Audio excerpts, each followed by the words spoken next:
Adam a vécu dans un petit village dans le sud de la Pologne près de la grande ville de Cracovie.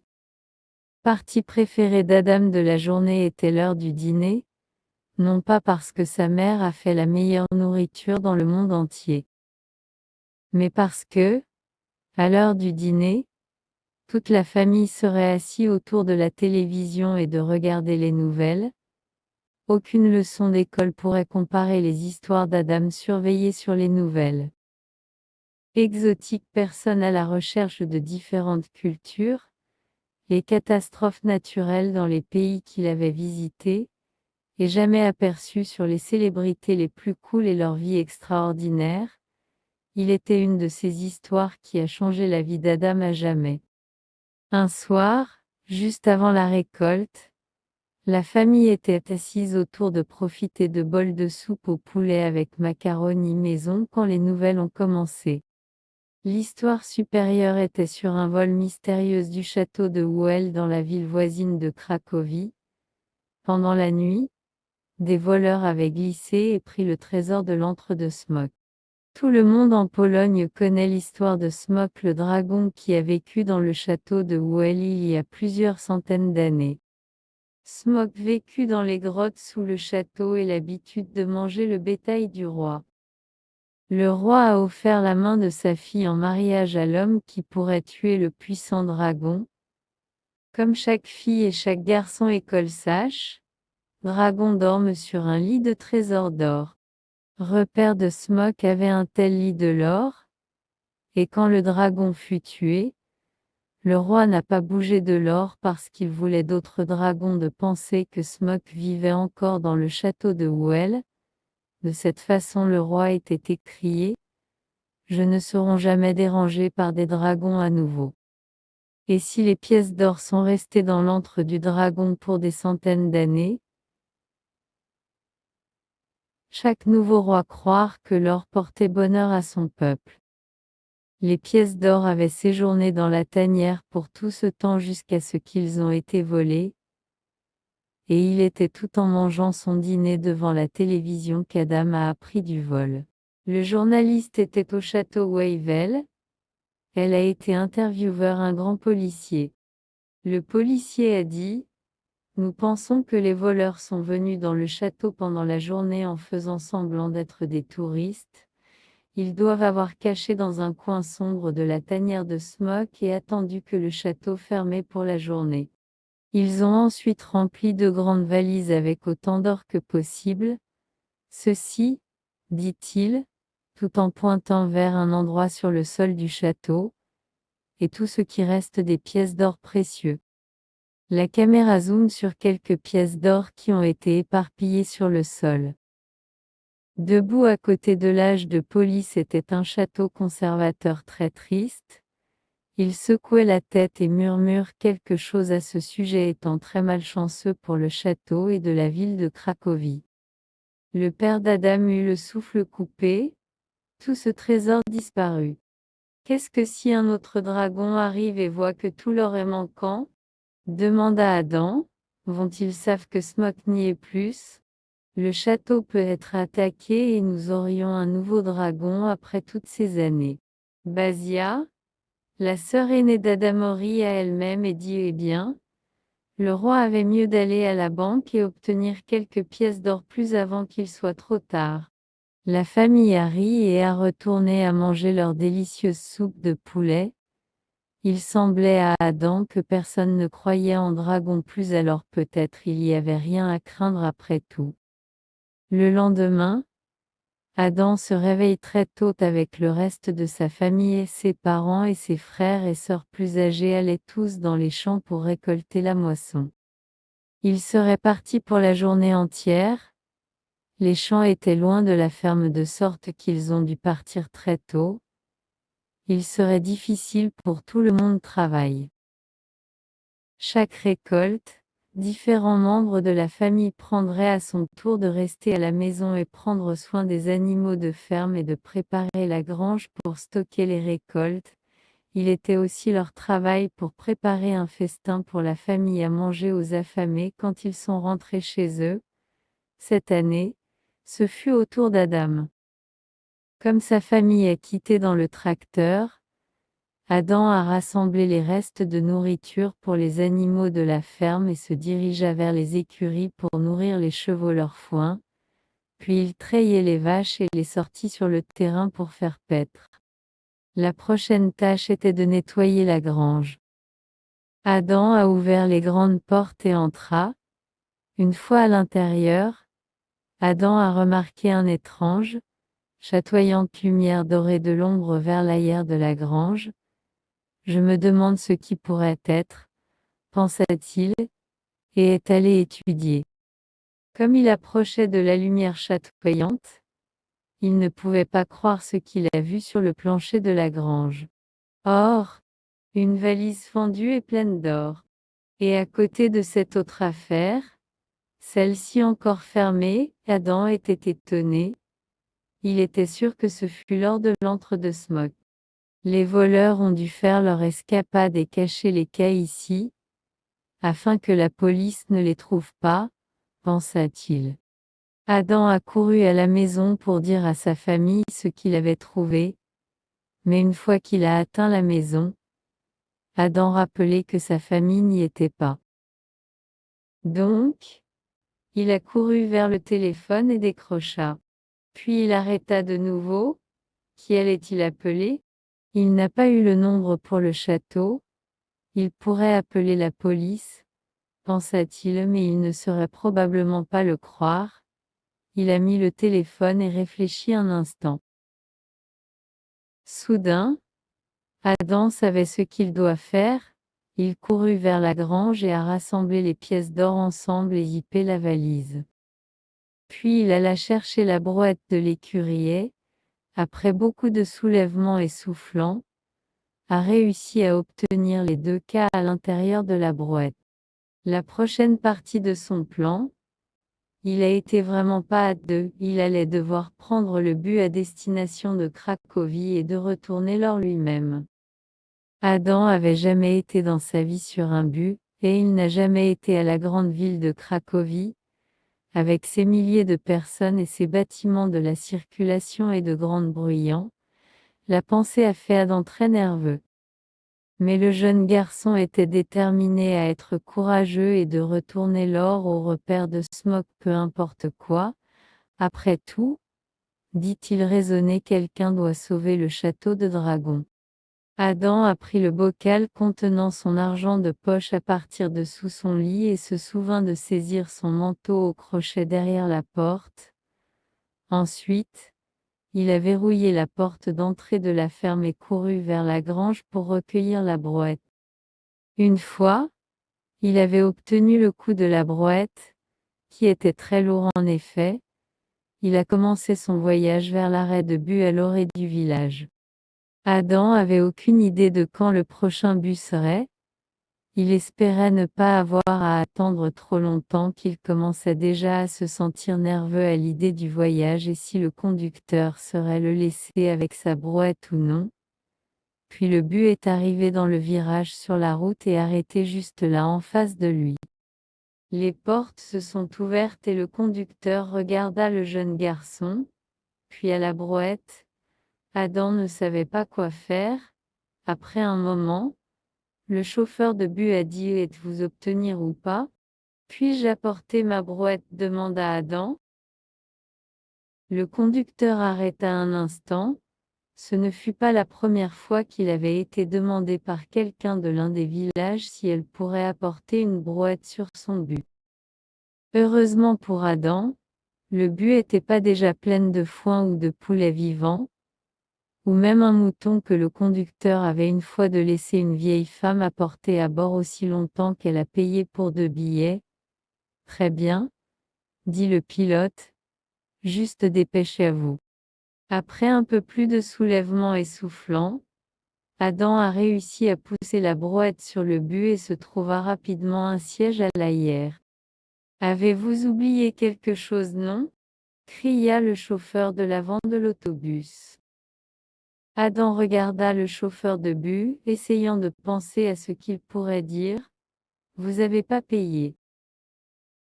Bien sûr. Il a dû acheter un billet.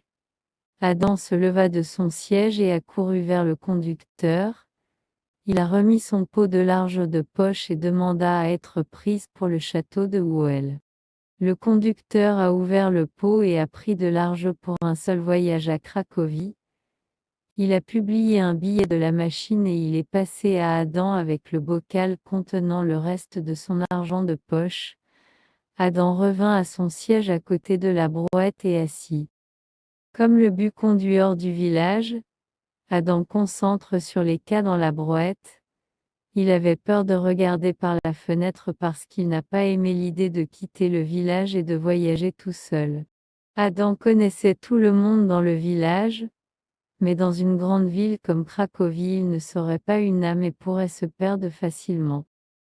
Le but a voyagé très lentement, arrêté toutes les quelques minutes pour prendre d'autres passagers. Cela prendra jamais, pensait Adam.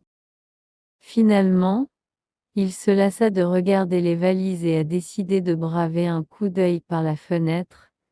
Il ne reconnaissait pas où il était plus, et il avait peur qu'il ne serait pas en mesure de trouver le chemin du retour. Le paysage avait changé, ce ne fut pas vert ou spacieux. Les champs ouverts qu'il a été utilisés pour avaient été remplacés par des bâtiments gris de hauteur. Lorsqu'avant il y avait des troupeaux de bétail et maintenant tout ce qu'il pouvait voir était des foules de gens qui marchent sur des tronçons massifs de trottoirs. Adam se sentait submergé. Où pourraient tous ces gens peut-être viennent-ils se demande-t-il. Soudain, le but est venu à une halte et le pilote a crié en arrière vers Adam que ce fut son arrêt. Château de Whewell. Enfin, il était arrivé. Adam poussa la brouette jusqu'à les gardes qui se tenaient de chaque côté des portes géantes. Au-delà des portes, Adam pouvait voir l'imposant château. Il était très grand et même un peu effrayant. Partir en vacances un peu demanda l'un des gardes avec un sourire ironique. Non, dit Adam, je dois quelque chose qui appartient au château et je suis ici pour retourner. De sorte que vous ne recevez pas plus dragons. Les gardes regarda les valises, puis de nouveau à Adam. Tout comme ils étaient sur le point de dire Adam à courir le long, le conservateur est apparu aux portes. Adam l'a reconnu immédiatement de la nouvelle. Le jeune garçon a saisi sa chance et a ouvert une des valises et en sorti une seule pièce d'or. Il a occupé la pièce jusqu'à la conservatrice triomphalement et dit : « Je crois que ce qui vous appartient. » Le conservateur était ravi. Il ne pouvait pas en croire ses oreilles quand Adam lui dit comment il avait découvert des cas abandonnés dans la grange de sa famille. Adam a aussi dit le conservateur comment il avait obtenu la brouette et son argent de poche. Et comment il avait voyagé sur le but tout le chemin à Cracovie où il n'avait jamais fait auparavant. Toute une foule était rassemblée pour entendre l'histoire d'Adam et tout le monde était très impressionné par le jeune garçon. Puis les gardes ramassaient les valises et, avec Adam, ils ont suivi le conservateur à travers le château à l'antre de Smok. Adam avait jamais été dans un véritable château avant. Il avait même jamais été en dehors d'un véritable château avant. Il regardait avec étonnement qu'il a été conduit à travers d'immenses chambres ornées de soies de fantaisie et de peintures anciennes.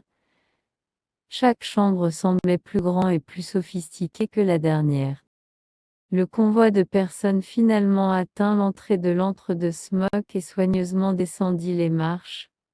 Le plus profond, ils sont allés plus sombres et plus froids, il a obtenu, mais ils sont allés jusqu'à la cage d'escalier étroite ouvrée dans l'antre même. Il semble juste comme il le faisait à la télévision hier. Adam dit à personne en particulier. Les gardes ont ouvert les valises et Adam et le conservateur foi attrapé grosse poignée de pièces d'or brillants et ont commencé à les jeter sur le sol en pure délice.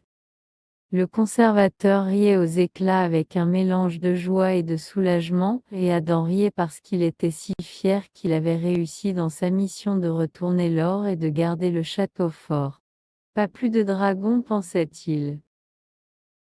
Une fois que toutes les pièces étaient de retour où ils appartenaient, Adam a commencé à dire au revoir parce qu'il avait un long voyage devant lui, mais le conservateur n'était pas laissé le jeune garçon parte dans une telle manière. Vous êtes vraiment le garçon le plus courageux dans toute la ville, a déclaré le commissaire. Vous devez rester un certain temps afin que nous puissions vous remercier correctement. Adam avait très envie de rester, mais il pensait à son domicile et de sa famille et le long trajet en but de l'avant.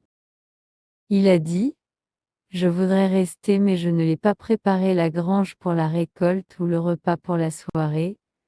Ma famille va se demander où je suis et ils seront en colère que je ne l'ai pas fait toutes mes tâches.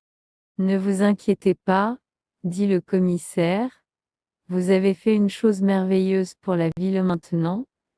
Il est à notre tour de faire quelque chose pour vous, suis-moi. Et avec cela, le conservateur a conduit Adam jusqu'à la cage d'escalier sombre et à travers la salle principale du château. Sur le chemin, le vieil homme a donné des instructions aux gardiens qui aboyaient alors des instructions dans leur radio. Soudain, le château semblait être vivant avec l'activité. Au moment où Adam et le conservateur atteignent les portes du château, il y avait une limousine noire brillant et un très gros camion en attendant leur arrivée. Gardes du château, dans leurs uniformes rouges et or royal, étaient des internats à l'arrière du camion transportant un éventail de grandes et de petites boîtes. Un chauffeur très élégamment habillé ouvert la porte de la limousine et fait pencher son chapeau comme Adam obtenu à l'intérieur. Le voyage de retour vers le village d'Adam était beaucoup plus rapide que son voyage de but d'origine dans la ville, et il n'a même pas à dépenser tout son argent de poche. En un rien de temps ils avaient atteint le village et furent bientôt éteindre de la route principale en direction de la maison d'Adam. Comme la limousine a conduit le chemin de gravier vers la maison, Adam pouvait voir sa famille debout dans la cour. Ils ont tous l'air très inquiets et très confus à la vue de la limousine et le camion et les gardes en uniforme rouge et or. Lorsque le convoi est arrêté et Adam est sorti de la limousine, toute la famille se précipita vers lui. Tous parlaient à la fois si qu'Adam a trouvé difficile de les comprendre et plus impossible encore pour répondre à leurs questions. Tout comme Adam était occupé des excuses pour ne pas terminer ses tâches, le conservateur est intervenu et a expliqué comment Adam avait renvoyé l'or manquant au château. Un garçon très courageux que vous avez ici, dit le commissaire, comme il se présente à la famille. Chacun d'entre nous au château sont très reconnaissants. La mère et le père d'Adam ont été rayonnants de fierté au moment où le commissaire avait fini racontant acte de bravoure de leur fils. Ensuite, la commissaire a déclaré: je comprends qu'il y a quelque chose qui doit être fait encore autour de la ferme. S'il vous plaît, ne vous inquiétez pas pour une chose. Et avec cela, il se tourna vers les gardes et hocha la tête. Les gardes instantanément se sont divisés en 3 groupes. Le premier a couru à la grange et a commencé à dégager l'espace pour les récoltes. Tandis qu'un autre groupe a commencé à décharger les cultures de la remorque. Le troisième groupe a couru à la maison et à la table de salle à manger en famille dans la cour de la ferme et posé la table avec un tissu fin, assiettes, verres et couverts en argent fantaisie du château. Plateaux énormes de délicieuses odeurs des aliments ont été réalisés à partir de l'arrière du camion et placés sur la table. La famille d'Adam se sont assis à la table et le conservateur a proposé un toast en l'honneur d'Adam. Ils étaient entourés par une garde d'honneur et Adam se dit: ceci est ce qui doit être comme être la royauté. La famille a ri et mangé ensemble, et tout le temps Adam leur a dit sur les immeubles de grande hauteur à Cracovie et les foules de gens et le château et le trajet en limousine.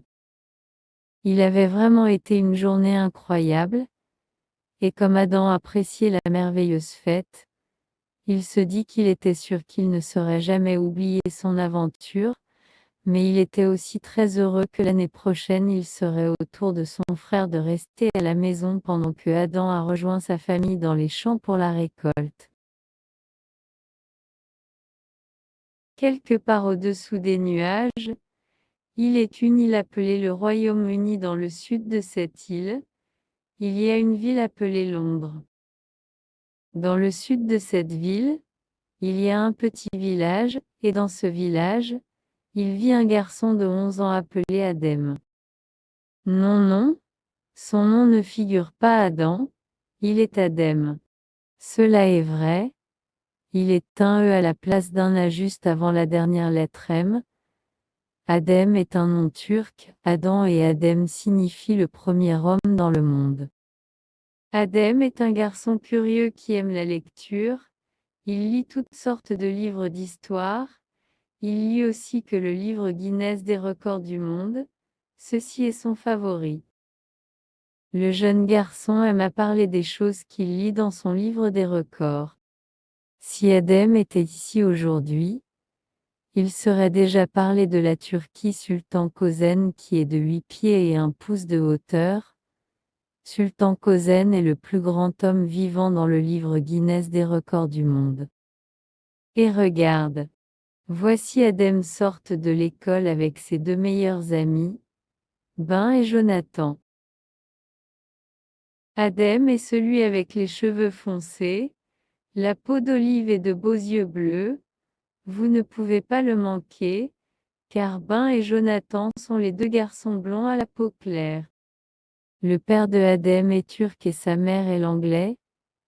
Il a obtenu ses regards de son père, mais ses yeux sont de la même couleur que sa mère.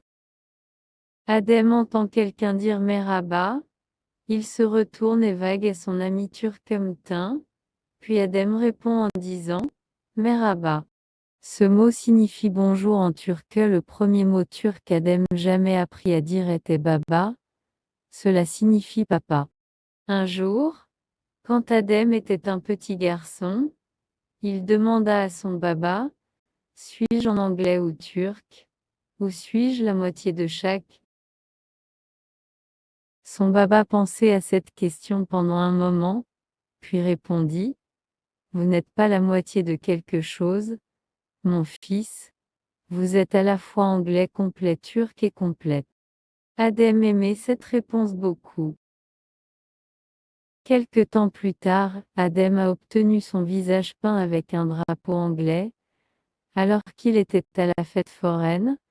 Quand sa baba vit le visage d'Adem, il était vraiment très choqué, mais Adem dit, il est correct baba, vous ne vous souvenez? Je suis anglais complet ainsi que le plein turc. Adem donne un high five à Ben et Jonathan puis se rapproche de nous et marche avec nous, le long du trottoir. Il sourit vers nous. Saviez-vous qu'en juin 2003, un homme turc appelé Muhammed Rashid est entré dans le livre Guinness des records du monde avec sa moustache qui était plus de 5 pieds de long. Voilà une très longue moustache, explique Adem, son sourire devenant encore plus grand. Mon baba a une grosse moustache aussi, et sourcils broussailleux, mais sa moustache est pas aussi grand que 5 pieds, remercie Allah. Adem dit Allah à la place de Dieu, parce Adem est un garçon musulman. Adem remarque un homme marchant dans la rue avec un sombre velours bleu kippa. Une kippa est un chapeau juif, dit Adem, juste pour que nous savons. Puis le jeune garçon remarque un homme sikh coiffé d'un turban traditionnel. Adem aime cette variété de cultures différentes marchant le long de la même rue. Mon baba possède un restaurant. Adem nous dit. Il nous regarde directement avec ses yeux graves, comme s'il nous enseigne quelque chose de très important. Il n'est pas un restaurant de kebab. Dans le restaurant de mon baba, ils font ragoût végétarien et servir avec du pain spécial appelé pit pain. Il est très savoureux. Baba d'Adem a une nourriture préférée. Il est appelé okra. Le gombo est un légume qui a un goût un peu comme un cornichon. Baba d'Adem met citron sur le gombo parce qu'il dit qu'il fait le goût de légumes très spécial. Je l'aime vraiment kebab, Adem nous dit. Je sais qu'il est pas très sain, mais il a vraiment bon goût. Soudain, le jeune garçon est un peu mal à l'aise, comme s'il y a quelque chose qu'il veut nous dire. Il semble se concentrer, de formuler les mots à l'intérieur de sa tête. Chaque jeudi, dit-il après un moment de silence, mon baba vient me ramasse. Je ne me tiens pas jeudi. Il y a quelque chose au sujet de mon baba qui me gêne. Je veux lui parler à ce sujet, mais je l'aime et je ne veux pas blesser ses sentiments. Il n'est pas toujours facile de parler aux parents. Vous savez, par exemple, samedi dernier après que nous avions été la natation, je l'ai acheté un très beau gâteau au chocolat et mon ami Ben et mon baba étaient avec moi dans un café. Je mangeais mon gâteau quand mes chuchotements de baba dans mon oreille que je dois donner un peu de mon gâteau à mon ami Ben. Baba a dit que c'était une coutume dans la culture turque.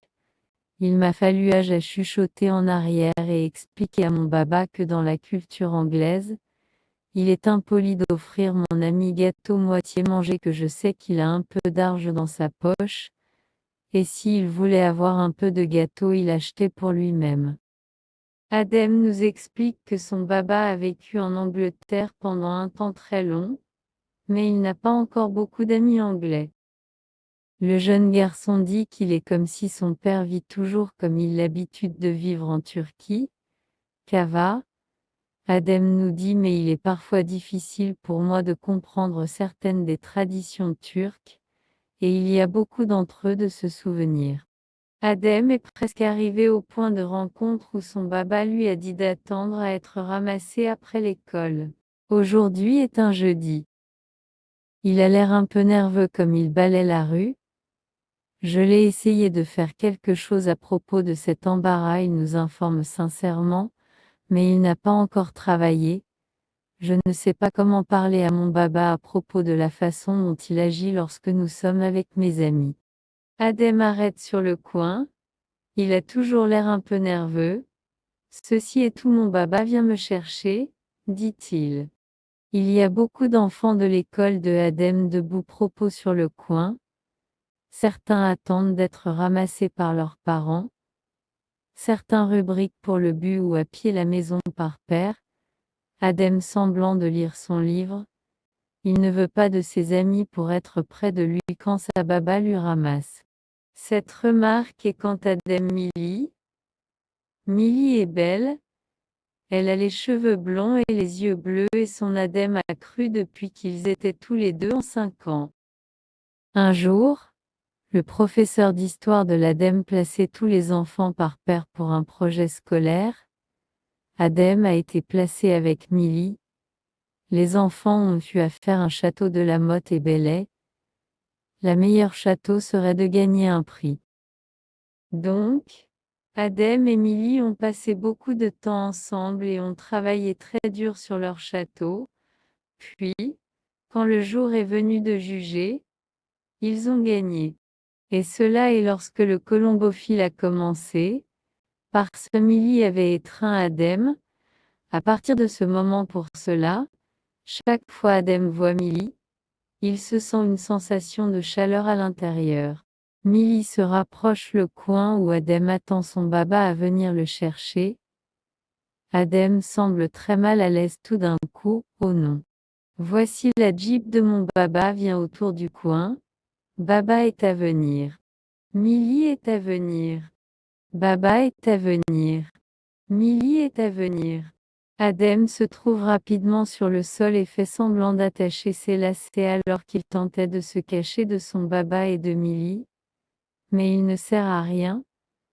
Le jeune garçon peut dire que sa baba lui a repéré. La Jeep tire le long du trottoir et baba d'Adem sort. Pendant ce temps, Milly se rapproche de plus en plus, et maintenant elle peut voir Adem baba et son ensemble à côté de la Jeep. Baba d'Adem jette un sourire. Êtes-vous OK? mon grand garçon. Adem se lève maintenant et sa baba attrape et lui donne un gros câlin et un baiser. Allez Adem, dit Baba son d'une voix joyeuse, ne vous me donnez un baiser. Adem regarde autour, puis embrasse rapidement son père sur la joue et saute à l'intérieur de la Jeep avant de Millie obtient plus près et se moque de lui pour embrasser et étreindre son père quand Adem est un grand garçon maintenant et devrait être plus adulte. Père et fils ne parlent pas les uns aux autres pour un couple de minutes comme ils conduisent à travers les rues animées en direction de la maison.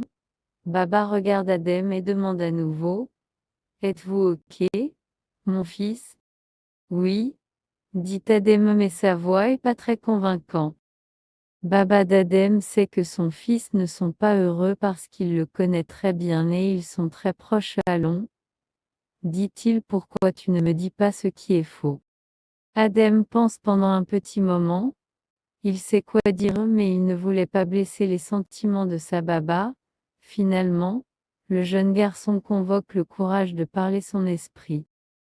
Baba, il y a quelque chose que je dois vous dire, quelque chose qui me bouleverse.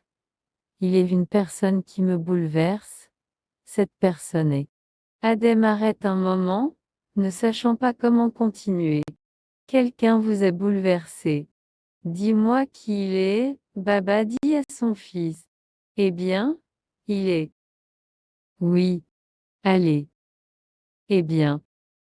Est-il quelqu'un à l'école, un enseignant, un ami, un tyran? Demande Baba, clairement concerné pour son fils. Non, Baba. Qui donc? Il est un autre long silence comme Baba dirige la Jeep à travers le village en direction de la maison. Adem prend une profonde respiration, puis dit: Il est vous, Baba, tu me rends en colère. Moi? Demande à son Baba, qu'ai-je fait, mon fils? Adem ne dit rien, alors Baba tire la Jeep vers le trottoir et éteint le moteur afin qu'il puisse correctement parler à son fils. Dis-moi qu'est-ce que je fais, Adem? Adem regarde sa baba, à ses gros sourcils broussailleux et les lignes qui froissent son front et lui faire ressembler. Il est en colère. Adem sait que son père est en colère, mais pas bouleversé. Il se sent mal qu'il a fait sa baba triste, mais il cueille jusqu'à tout son courage et essaie de se l'expliquer. Vous savez que je suis maintenant 11 ans, dit-il à sa baba, et que je suis très adulte. Oui, absolument, dit sa baba avec un brin de fierté dans sa voix. Vous savez, il était OK pour me caresser et embrasser moi devant mes amis quand je suis à l'école primaire, mais je ne veux pas que tu fasses ça en face de mes amis plus. Alors, vous ne voulez pas que je vous embrasse et câline plus, n'est-ce pas? Non, non, baba, je l'aime quand vous me câlinez, mais je ne veux pas que vous câlin moi devant mes amis à l'école parce que je suis trop vieux pour ça maintenant et ils vont se moquer de moi. Il est une chose très turque à faire, je suppose, admet Baba comme il démarre la Jeep et dirige dans le trafic le soir. Il a l'air un peu triste et Adem veut lui remonter le moral. Baba? Oui? Mon fils? Dois-je faire une tasse de thé pour vous et maman quand nous rentrons à la maison? Baba sourit à son fils précieux.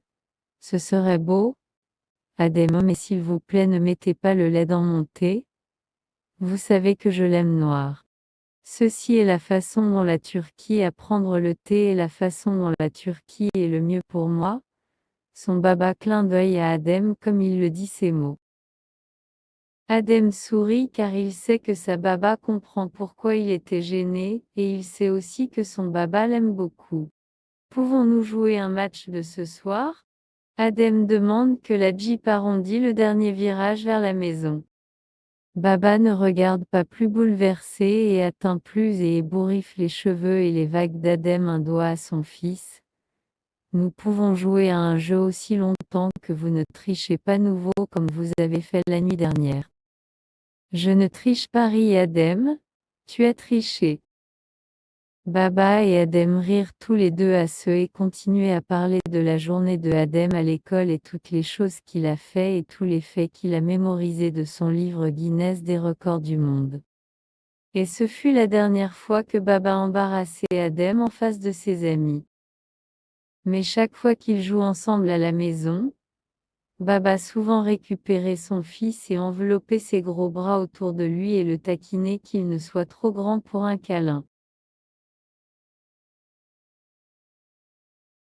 Un jour, Chauve-Boy revenait du marché après la vente de ses cultures pour les gens du village voisin. Il avait fait 3 pièces d'or ce jour-là et il était très content de lui, parce que maintenant sa mère serait en mesure d'acheter nourriture et des vêtements pour durer dans le long hiver. Soudain Chauve-Boy est tombé sur un groupe d'hommes qui ont été taquiner un chat avec un long bâton. Le chat avait l'air très peur et n'a pas pu échapper. Chauve-Boy se dirigea vers les hommes et dit d'une voix bienveillante: « S'il vous plaît, arrêtez de taquiner ce pauvre chat, si vous vous arrêtez, je vais vous donner une pièce d'or. » Les hommes ont convenu de déposer le bâton et Chauve-Boy remit une pièce d'or brillant. Le chat était très reconnaissant envers le garçon et marchait à ses côtés. Il a promis que si jamais il était en mesure de rembourser la bonté du garçon, il aurait sûrement sauté sur l'occasion. Chauve-Garçon ne pouvait pas imaginer comment un chat peut l'aider dans sa vie. Mais il a accepté que le chat pourrait se joindre à lui. Et donc les deux amis continuèrent leur voyage de retour à la maison de l'enfant dans le village voisin. Le garçon et le chat vont marcher pendant quelques miles jusqu'à ce qu'ils arrivent à travers un vieil homme et une vieille femme qui bat un chien parce qu'il avait été aboie trop fort et Chauve-Boy approchait le vieux couple et dit d'une voix bienveillante: « S'il vous plaît, arrêtez de battre ce pauvre chien. Si vous vous arrêtez, je vais vous donner une pièce d'or. » Le vieux couple a cessé de battre le chien et a pris la médaille d'or du garçon. Le chien était très reconnaissant à l'enfant pour le sauver de l'ancien couple, et il a demandé à rejoindre le garçon et a promis qu'il serait toujours fidèle et aider chaque fois qu'il le pouvait. Le jeune garçon ne pouvait pas imaginer comment un chien peut l'aider dans sa vie, mais il a accepté que le chien pourrait se joindre à lui, et ainsi les 3 amis continuaient sur leur voyage de retour. Peu de temps après, Chauve-Boy et ses nouveaux compagnons tombaient sur 2 bûcherons dans la forêt qui tentaient de tuer un serpent avec leur hache aiguisée. Chauve-Boy se dirigea vers les bûcherons en colère et dit d'une voix bienveillante: « S'il vous plaît, ne pas tuer ce serpent avec votre hache. Si vous laissez le serpent dans la paix, je vais vous donner une pièce d'or. » Les bûcherons pensaient de la proposition de Chauve-Boy pour un moment, puis ont convenu de mettre bas la hache. Le garçon a remis sa dernière pièce d'or sans réfléchir parce qu'il était heureux d'avoir sauvé le serpent d'une mort certaine. Le serpent était très reconnaissant et glissa jusqu'à murmurer à l'oreille de l'enfant: « Merci, fils d'Adam, pour sauver ma vie. Je suis le fils du serpent empereur et vous devez revenir à la maison avec moi afin que mon père pourrait vous remercier en personne pour votre gentillesse. » Même si Chauve-Boy n'avait pas plus de pièces d'or pour acheter de la nourriture, il était heureux d'avoir sauvé ses 3 amis et ont convenu d'aller voir le serpent empereur avant de retourner chez sa mère. Quand ils sont arrivés dans la forêt, le serpent empereur était très reconnaissant envers Chauve-Boy pour sauver la vie de son fils. « Je vais vous donner tout ce que vous me demandez, » dit le serpent empereur au garçon. Ce fut alors que le jeune serpent chuchota à l'oreille de l'enfant une fois de plus: « Demandez à mon père pour son sceau magique dont il garde sous sa langue. Avec cette joint tous vos souhaits se réaliseront. Tout ce que vous avez à faire est de demander et il vous sera donné. » Et si le garçon a demandé à la serpent-empereur pour son sceau magique? Et le serpent-empereur répondit: « Vous me demandez mon bien le plus précieux, mais vous a sauvé la vie de mon fils et je vais vous accorder ce que vous demandez. Le serpent-empereur a renoncé à son sceau magique et Bald-Boy bourré le joint dans sa poche et est retourné à la maison avec son fidèle chat et 2 chiens fidèles à ses côtés. Quand la mère de Chauve-Boy a appris que son fils avait donné toutes leurs pièces d'or, elle était très en colère, mais le garçon a promis qu'il ferait cette perte en épousant la fille de l'empereur et de faire une nouvelle vie pour sa mère. Et comment allez-vous faire cela, mon fils? Ce chat et ce chien ne saura pas vous aider à faire une telle chose. Ce fut alors que Chauve-Boy dit à sa mère tout sur le sceau magique qui lui accordait tous les souhaits. Le lendemain, Chauve-Boy partit avec son fidèle chat et 2 chiens au palais pour demander la main de la fille de l'empereur. Je ne peux pas laisser ma fille à épouser un tel pauvre garçon, dit l'empereur quand Chauve-Boy demandait d'épouser la belle princesse. Si vous voulez vous marier ma fille, vous devez d'abord construire un palais à côté du mien pour que je sais qu'elle sera bien soignée, mais je sais que vous ne saurez pas construire un tel palais avec l'aide d'un chat et un chien. Cette nuit-là, Chauve-Boy a tenu le joint sous sa langue et a souhaité qu'il avait un palais de la sienne. Soudain, il y avait une lumière aveuglante dans le ciel de la nuit.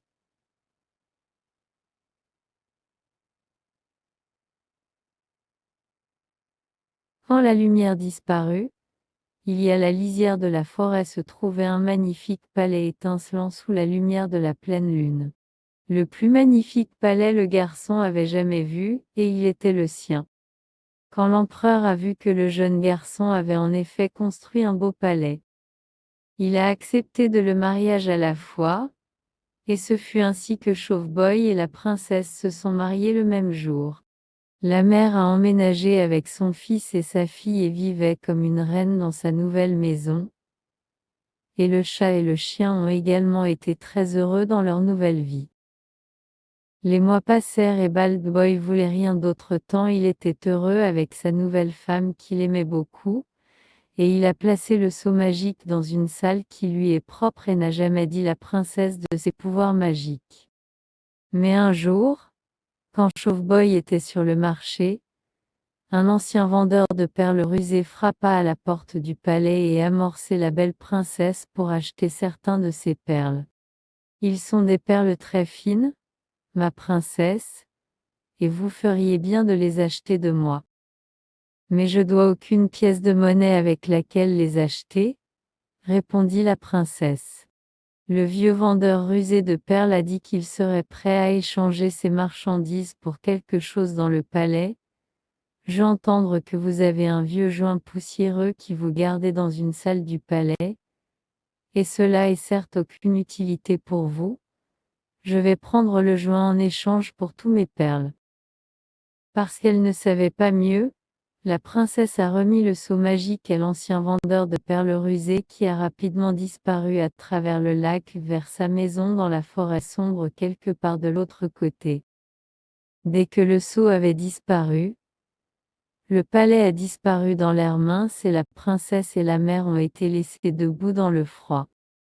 Quand l'empereur a vu que le palais avait disparu, il a récupéré sa fille et a promis qu'elle ne serait pas avec son nouveau mari s'il ne pouvait pas prendre soin d'elle. Lorsque Bald-Boy retournait à la maison ce jour-là, il était très triste de trouver sa mère seule, son palais disparu, et sa belle épouse est retournée à son père. Il ne savait pas comment trouver le sceau magique et était sûr que sa nouvelle vie était finie pour toujours. Le chat a relevé le garçon et lui dit: Je ne peux trouver le joint mais je ne peux pas nager dans le lac. Alors le chien avança et dit au chat: Je peux nager dans le lac avec vous sur mon dos et nous trouverons ensemble le sceau magique. Et donc les fidèles chats et le chien fidèle déclenchaient sur leur voyage à reprendre le sceau magique de la perle vendeur rusé. Quand ils atteignirent la rivière, le chat grimpa sur le dos du chien et le chien a nagé à travers la rive opposée. Une fois qu'ils étaient ensemble, le chat a commencé à renifler l'air et a suivi l'odeur du vendeur de cordons à travers la forêt avec le chien de près. Il n'a pas fallu longtemps pour trouver le chalet où le vendeur de perles a vécu, et il pouvait voir à travers la fenêtre que le vieil homme était profondément endormi dans son fauteuil devant le feu. Je vais nous attraper une souris, dit le chat pendant que vous nous trouverez quelques grains de poivre à moudre avec vos pattes fortes. Et afin que le chat a attrapé une petite souris et il a dit de se faufiler dans la maison et de prendre le seau de sous la langue de la perle vendeur rusé. Le chien arrosait les grains de poivre sur la queue de la souris et la petite souris se précipita dans la maison et monta la jambe du vendeur de perles comme il dormait profondément par le feu. Lorsque la souris agita sa queue, la poussière de poivre est allée directement dans le nez du vieil homme et lui fit éternuer. Ce fut alors que le seau magique a volé en l'air et la souris attrapée dans ses minuscules pattes. La petite souris a couru à partir du chalet et retourné le seau magique pour le chat et le chien qui a rapidement fait leur chemin à travers la forêt vers la rivière. Une fois de plus le chat grimpa sur le dos du chien et le chien courageux nageait à travers le grand fleuve. Et donc les fidèles chats et le chien fidèle retournaient le seau à leur maître et le palais réapparut dans un éclair de lumière aveuglante. En voyant le palais retourner, l'empereur a décidé que sa fille pourrait une fois de plus vivre avec Boy Chauve. Après tout, l'empereur pouvait dire que sa fille était très amoureux. Chauve Boy a décidé de lancer une grande fête pour célébrer le retour de sa belle épouse. Le village entier a été invité et ainsi a commencé une fête qui a duré 40 jours et 40 nuits. La mère et l'empereur ont convenu qu'il y avait en effet beaucoup plus qu'un chat et un chien pourraient faire si elles étaient fidèles à leur maître. Chauve Garçon sourit parce qu'il avait appris que les amis toujours aider l'autre quand ils le peuvent, et il y a de la magie dans une telle amitié, peut-être plus encore que dans le seau magique.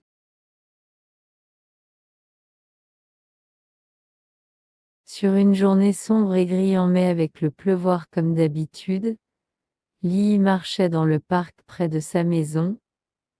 Les nuages noirs dans le ciel lui rappelaient combien elle voulait quitter l'Angleterre et d'aller vivre dans un autre, le pays plus attrayant. Mes parents sont tellement égoïstes, pensa-t-elle, pourquoi ne peuvent-ils tout simplement faire une chose pour moi et aller ailleurs que ce pays terne, humide où il n'y a rien à faire. Lily regarda autour du parc gris et misérable et remarquait qu'il y avait à peine quelques fleurs épanouies, même si elle était au printemps, même le flipin-fleur ne veulent pas être ici. A-t-elle déclaré, et je ne peux pas croire que nous ne sommes même pas allés en vacances cette année. Soudain, Lily a entendu un sifflement et le bruit claquer devant. Elle leva les yeux et vit une vieille dame se dépêchant environ entre les arbres faire tout un plat sur quelque chose Lily ne pouvait pas voir.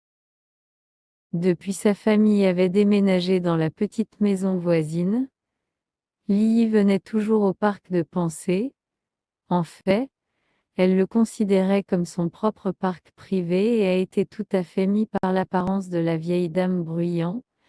Il est pour cette raison que la jeune fille sentit une pointe de colère envers l'étranger qui troublait sa paix. Lily a tenu la tête haute, et mit son plus grave voix adulte comme elle se dirigea vers la vieille dame. « Excusez-moi, dit-elle, je ne sais pas si vous êtes au courant de cela, mais cela arrive à Bumi Parquet. » Mais avant qu'elle puisse finir, la dame tournait et sourit à Lily et la jeune fille fut soudain frappée muette. La peau de la vieille dame était si parfaite qu'elle semblait briller, et elle avait de longs cheveux qui a été faits sur des centaines et des centaines de fleurs sauvages qui coulent. Lily se regardait toutes les différentes sortes de fleurs débordant vers le bas à partir du haut de la tête de la vieille dame. Il y avait une certaine qu'elle savait, comme les roses et les tulipes, mais il y avait beaucoup de fleurs qu'elle avait même jamais vues de toute sa vie. Surtout pas dans terne vieille Angleterre. Ils étaient de toutes les couleurs de l'arc-en-ciel, violet, rouge, rose, bleu, blanc, jaune, orange. toutes les couleurs que vous pouvez imaginer, tous mélangés ensemble dans une magnifique crinière étincelante. Elle portait une robe rose et blanc, longue et fluide, et une croix autour de son cou en argent. Qui êtes-vous demanda Lily, le vent assez pris de ses voiles maintenant. Il n'y a pas de temps pour tout cela, la dame a dit à la hâte. Nous devons partir. Et elle saisit la main de Lily et tirait alors que la jeune fille avait absolument pas d'autre choix que de suivre. Après ce qui semblait une éternité d'être traînée d'un arbre à l'autre, en arrêtant de temps en temps alors que la dame étrange touchait une plante ou examinait une fleur, Lily éventuellement se trouvait dans une zone du parc qu'elle ne se souvenait pas visiter avant. Où sont exactement nous? Lily a demandé, complètement hébétée. Cette partie du parc semblait étirer des miles et a été couvert ici et là avec des poches de petites fleurs, la vieille femme dit. Voilà, mon cher, et l'endroit où elle aura lieu. Puis elle a sauté hors entre les fleurs, les touchait de temps en temps avec un long bâton avec des plumes sur la fin alors que Lily suivait de près comme elle le pouvait. Êtes-vous épousseté a-t-elle demandé, êtes-vous épousseté les fleurs? Cela est très étrange, non? Bien sûr que je le poudrage, mon cher. Comment diable vais-je obtenir ces fleurs à la hauteur dans le temps pour le festival si je ne les dépoussière pas? Nous ne sommes pas dans les Philippines plus vous savez. Ok. Personne étrange dame, pourriez-vous s'il vous plaît dites-moi ce qui se passe? La vieille femme regarda Lily comme si elle était un peu simple dans la tête, Santa Cruzan, mon cher, il est seulement un jour loin maintenant, mais vous savez ce sûrement, avez-vous préparé? Vous devez préparer ou vos fleurs seront sérieusement dessous de la norme. Lily était, si elle était possible, encore plus confus. Qui êtes-vous et quel est Santa Cruzan? La femme poutre apparente chez Lily. Je suis Rina Elna, ou la reine Elna, mais vous pouvez me téléphoner Elna. Il est plus court et nous ne disposons pas beaucoup de temps. Souhaitez-vous vous présenter? Mon nom est Lily, je ne suis pas une reine ou tout aussi glamour que ça, tout simplement vieux Lily. Reine Elna semblait presque bouleversée à la remarque. Quelle chose impolie de dire, jeune dame, tout le monde sait qu'il n'y a pas une telle chose comme une plaine lisse. Soudain, Lily a entendu un grondement venant de l'autre côté des arbres. Elle sentit son cheville frisson et ses jambes trembler alors que le bruit se rapproche et plus proche. Reine Elna sauta et frappa dans ses mains ensemble. Et ici, ils viennent. Ils viennent ici. Maintenant, les préparatifs du festival peuvent vraiment commencer. À travers les arbres est venu un très grand groupe de personnes tous habillées en costumes colorés. Les femmes portaient de belles robes longues ornées de fleurs et d'objets étranges, et les hommes portaient des shorts et des drôles de chapeaux aussi couverts de fleurs. Allons, allons, dit la reine Helena, maintenant vous pouvez rencontrer le groupe. Puis elle avança et adressait les hommes et les femmes assemblés qui avaient rassemblé dans la vaste clairière. Mes chers amis, le festival EOM est une journée loin et je suis heureux d'annoncer que Miss Lily ici a offert de nous aider pendant les fêtes. Ceux à l'avant du groupe Lily approchait et lui serra la main et lui tapota le dos et lui raconta comment elle était la bienvenue et comment il était charmant à sa rencontre. Lily a fait de son mieux pour sourire et serrer toutes les mains, mais elle était un peu perturbée. Je suis confus, dit-elle à la reine Elena. Comment vais-je être en mesure de vous aider? Votre nom est Lily, n'est-ce pas? Vous êtes propriétaire du nom de la fleur la plus influente et charismatique de tous, vous ne faites pas? Je suppose que oui, dit Lily, ne sachant pas vraiment quoi dire d'autre. Eh bien, tu feras le meilleur hôte pour les fêtes, je suis sûre maintenant, ne vous s'il vous plaît me laisser continuer. Elle n'a tourné une fois de plus et a fait face le groupe. Comme je le disais, Lily sera nous aide avec le festival de cette année comme elle l'a très particulière talent que nous ne possédons pas. Elle est originaire de cette terre et il le sait bien. Kinelana se tourna vers Lily. Miss Lily, nous avons tous venir ici des Philippines, un endroit merveilleux plein de chaleur, d'amour, de célébration et de fraîcheur dans l'air. Mais est un moment magique dans les Philippines.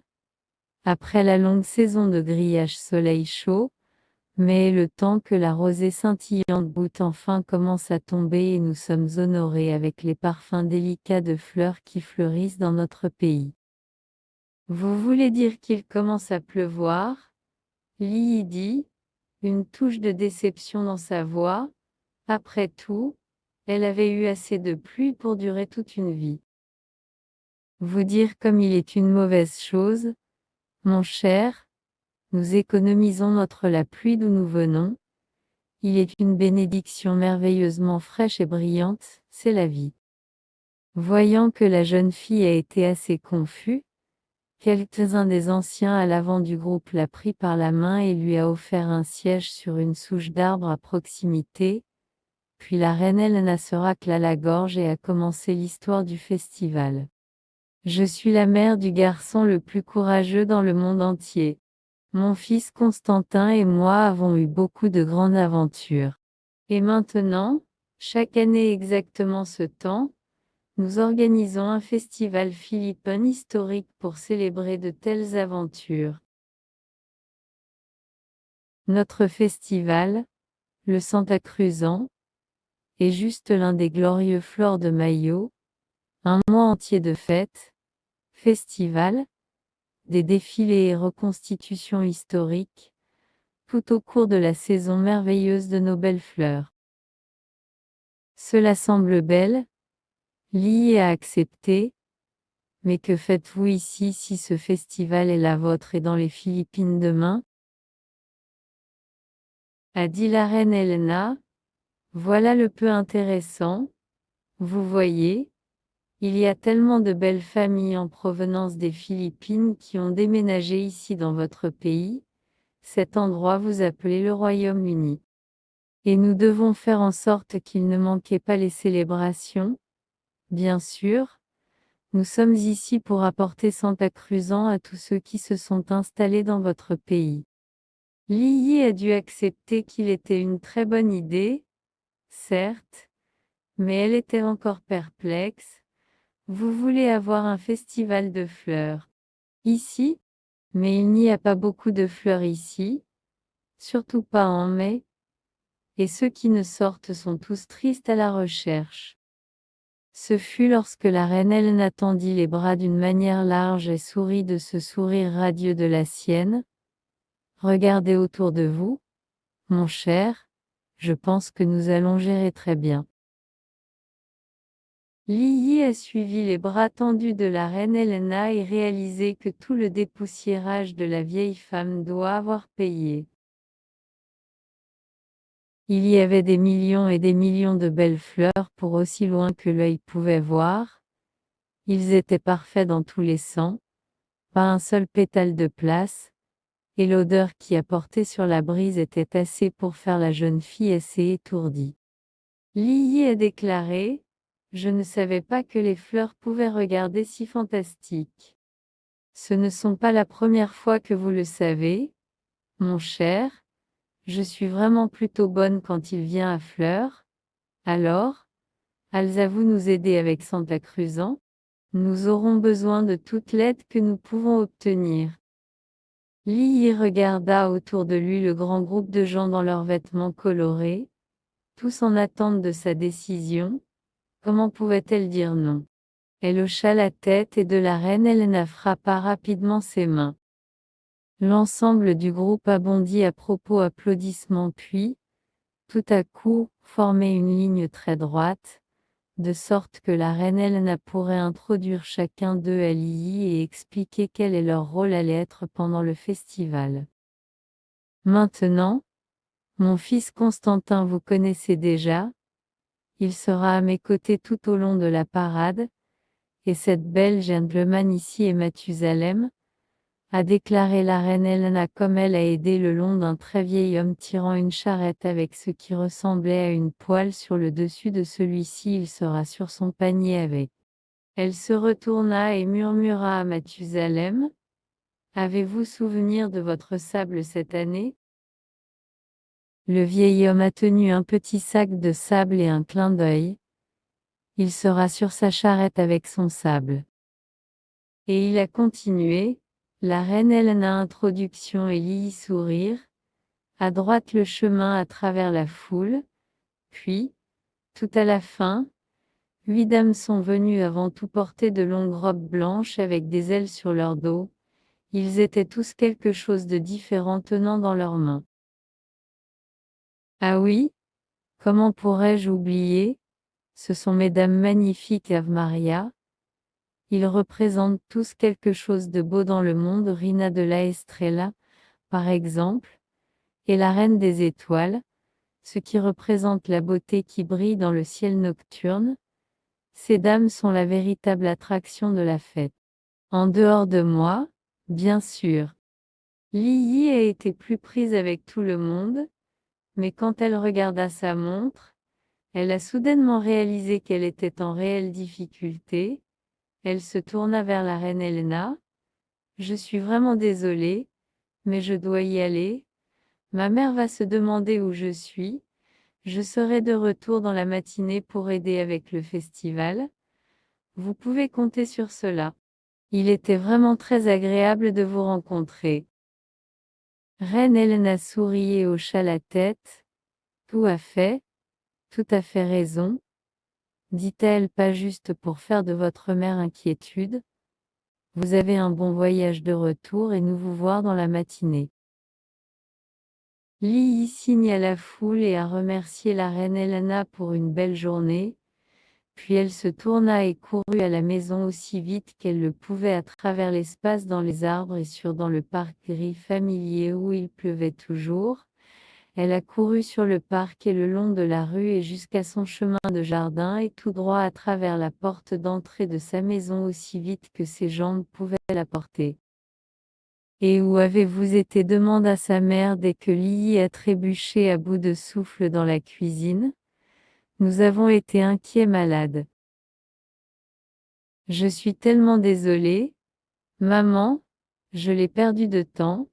California a été une journée très étrange. La mère de Lily avait l'air préoccupée. Comme elle ébouriffa les cheveux de sa fille. Je sais que vous ne faites pas un peu comme la vie en Angleterre en ce moment, ou de vivre ici, à Londres, mais les choses deviennent toujours mieux. Chérie, je te le promets peut-être que l'année prochaine nous irons en vacances à l'été,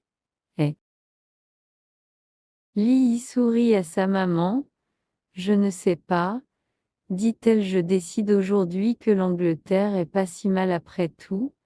Il y a beaucoup de gens de partout dans le monde ici, même d'aussi loin que les Philippines, et qui sait, je pourrais même pousser à aimer la pluie. Il y a longtemps et loin de là vécu un bon roi et la reine. Les gens les aimaient et leur vie aurait été très heureuse si seulement ils avaient eu un enfant. Les années passèrent, puis, un ressort, quand ils pensaient que tout espoir a disparu, la reine a donné naissance à une petite fille. Tout le royaume se réjouissait, la jeune princesse était un beau bébé et ils ont appelé son Aurora. Tout le monde était excité, prépare pour le baptême de la nouvelle princesse de bébé. Toute personne qui était important dans le pays avait été invitée à le baptême, y compris toutes les bonnes fées. Et tout le monde dans le royaume était d'avoir une journée de congé et une grande fête avec des gâteaux et gelées. Mais malheureusement, il y avait une fée importante que le roi et la reine avaient oublié d'inviter. Grizzly Stinky. Griselle Stinky était une fée effrayante qui vivait dans les montagnes.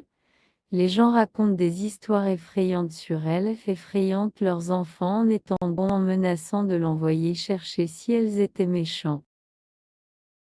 Le jour de tout le monde de baptême a eu une merveilleuse célébration au palais et il y avait beaucoup de beaux cadeaux pour le bébé.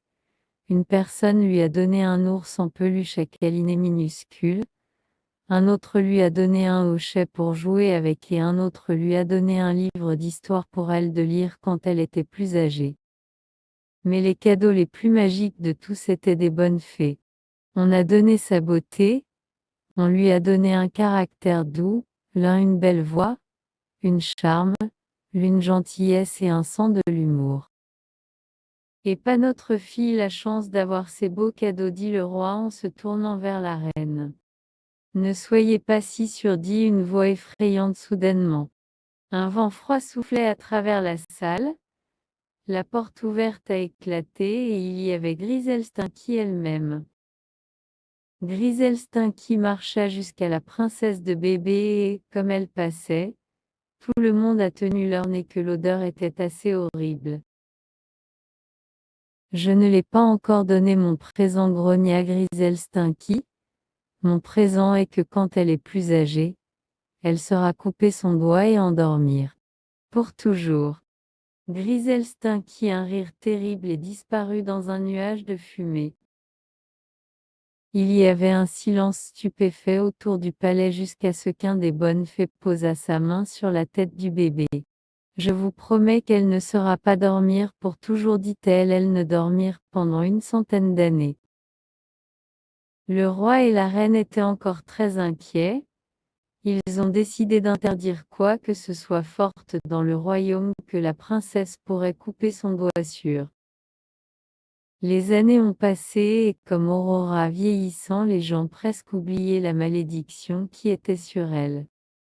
Un jour, quand elle était seule et ennuyée, Aurora a décidé d'explorer toutes les salles du palais.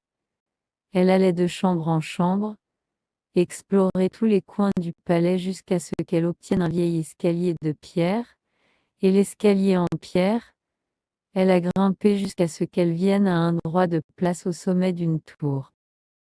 Il était la seule pièce dans le palais, elle ne l'avait jamais été en.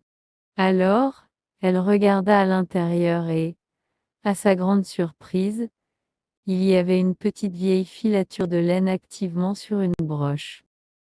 Bonjour mon cher princesse, dit la petite vieille femme. Je suis heureux de vous rencontrer, et elle se leva et essayait de faire la révérence. Non, non, s'il vous plaît, asseyez-vous, je ne veux pas que vous mal au dos, a déclaré Aurora, se dépêchant en avant. Pouvez-vous me dire ce que vous faites ici, dans la tour tout seul? Seulement la filature de soie, mon cher, pour vous faire une belle robe, répondit la petite vieille femme. Puis-je avoir un allée s'il vous plaît? Aurora a demandé poliment. Bien sûr, mon cher, la petite vieille femme a dit et elle rit tranquillement à elle-même. Permettez-moi de vous montrer comment. Aurora est assise avec la broche dans sa main et la petite vieille femme a commencé à lui montrer comment filer la soie. Soudain, une douleur vive, une balle dans le bras de Aurora comme un pic sur l'axe coupait son doigt. Il était la malédiction. La malédiction de Grindelestin qui était sur elle. Soudain, la petite vieille dame jeta son manteau et se redressa. Il était Grindelestin qui tout le long. Elle eut un rire méchant et se sont enfuis en laissant la princesse tout seule. En raison de l'anniversaire de la malédiction de Grindelestin qui, la princesse Aurore est tombée dans un profond sommeil. Et tout le palais, les gens ont commencé à s'endormir trop. Le cuisinier dans la cuisine est endormi, Les gardes aux portes du palais sont tombés à plat sur leur nez et se mit à ronfler. Les servantes recroquevillées dormirent avec leurs plumeaux encore dans leurs mains, et le palais garde-nez se sont endormis dans le jardin. Le chat du palais simplement réalisé à dormir parce qu'elle dormait quand même. Même le roi et la reine se sentent endormir. Au fil des ans, les mauvaises herbes, les ronces et les plantes ont grandi sur le palais et un bois sombre et profond encerclé. Tout le monde était endormi, même le jardinier. Il n'y avait personne pour les couper. Comme le palais a disparu derrière les bois, les gens de l'extérieur ont commencé à oublier qu'il avait jamais été là. Un jour de printemps, un beau jeune prince a été son cheval dans les bois autour du palais oublié. Il avait entendu l'histoire d'une belle princesse endormie et une malédiction d'anniversaire terrible. Le bois était si épais que le prince a dû descendre de son cheval et à pied il avait même de pirater à travers le sous-bois dense avec son épée. Puis, comme il coupait à travers les broussailles, son épée frappa soudain de la pierre. Il était le mur d'un palais. Les histoires pourraient être vraies? Serait-ce le palais oublié? Le prince a voulu savoir s'il a commencé à monter le mur du palais. Et quand il a atteint le sommet, il ne pouvait pas en croire ses yeux. Il se trouvait devant lui un palais endormi. Les gardes encore le ronflement. Les femmes de chambre et le cuisinier dormaient paisiblement et le jardinier dort encore dans le jardin envahi et le chat toujours recroquevillé endormirent bien sûr. Même le roi et la reine étaient encore endormis. Avec son cœur battre rapidement, le prince a commencé à explorer le palais. Dans chaque chambre, les gens dormaient alors qu'il montait toujours plus haut, en regardant à travers toutes les portes, jusqu'à ce qu'il arrive à une petite pièce en haut d'une tour avec un escalier en pierre. Il poussa la porte et, à sa grande joie, gisait la belle princesse Aurora. Le beau prince se pencha et embrassa. Et à ce moment, elle se réveilla. Et tout le palais se réveilla avec elle. Le bâillement et d'étirements et demandant combien de temps ils avaient été endormis. Le cuisinier se réveilla dans sa cuisine. Les filles se réveillèrent tenant toujours leurs plumeaux. Le jardinier se réveilla dans le jardin et le roi et la reine se réveillent sur leur trône. Mais le chat est resté endormi, elle dort toujours. Le roi et la reine étaient si reconnaissants au prince pour réveiller leur fille et tout le monde dans le palais qu'ils le laissaient vivre dans le palais avec eux. Ils étaient fous de joie et tout le monde vécut heureux.